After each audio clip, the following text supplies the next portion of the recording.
मात भवानी की जय। नवरात्रा शुरू हो गए हैं। सभी माता के भक्तों को हार्दिक शुभकामनाएं। कल हमने पहला नवरात्रा मनाया।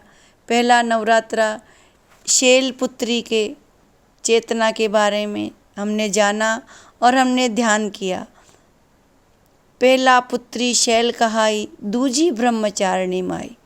माता शैल से हमें संकल्प की शक्ति मिलती है। हम कोई भी संकल्प करेंगे तो अगर उनकी कृपा रही तो हम वो संकल्प दृढ़ संकल्प लेंगे। आज है नवरात्रा का दूसरा दिन। आज हम माता ब्रह्मचारिणी की चेतना को जानेंगे।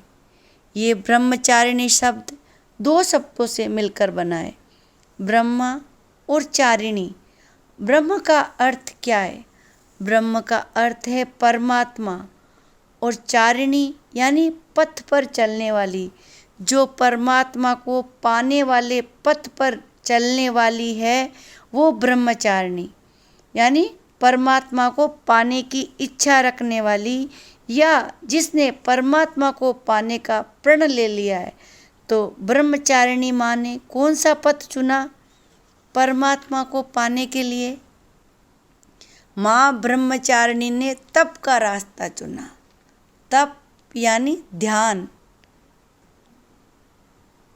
ध्यान से ही हम उस अनंत को, उस परमात्मा को जान सकते हैं। तो माता ध्यान में बैठी और अपना तप शुरू किया।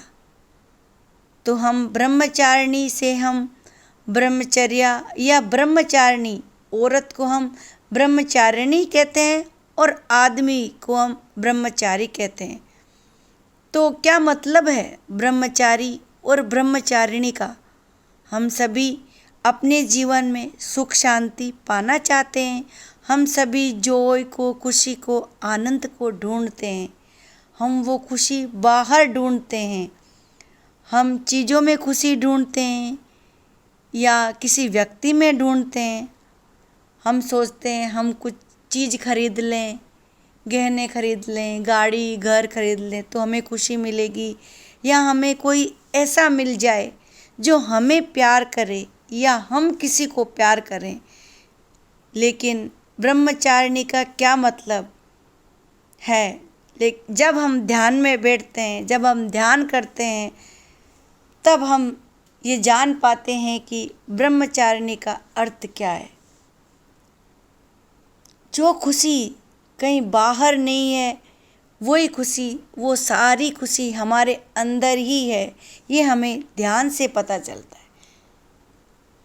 लेकिन जो खुशी हम बाहर ढूंढते हैं वो एक प्लेजर है जो हमें टेम्परेरी खुशी देता है।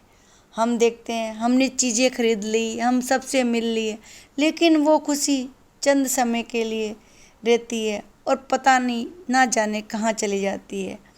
तो ये सही मायने में खुशी नहीं है। लेकिन ब्रह्मचारिणी बनकर हम तप करते हैं, ध्यान करते हैं, तो हम जान पाते हैं कि खुशी हमारे भीतर ही है। हमें कहीं बाहर जाने की, कोई चीज़ लेने की ज़रूरत ही नहीं है। हम अपनी खुशी के स्वयं ही स्रोत हैं। हमें कोई और खुश कर ही नहीं सकता है। माँ ब्रह्मचारिणी ने अपनी शादी से ठीक पहले ये तप किया। माता हमें बताना चाहती है कि खुशी हमारे भीतर ही है। हम क्या सोचते हैं हमारी शादी होगी तो हमारे पति हमें खुश रखेंगे या हमारी पत्नी हमें खुश रखेगी। हम क्या करते हैं, सारी जिम्मेदारी अपने पति पर या अपनी पत्नी पर डाल देते हैं।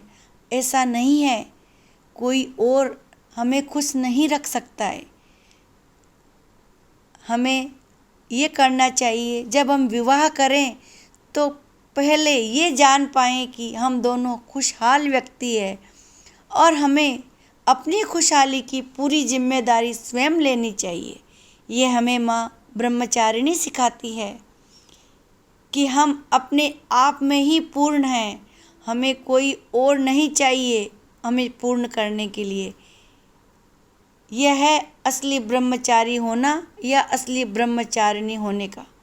मैं तो कहती हूँ हम में से हर एक व्यक्ति को ब्रह्मचारी या ब्रह्मचारिणी होना ही चाहिए, और हम समझ पाएँ कि खुशी हमारे अंदर ही है।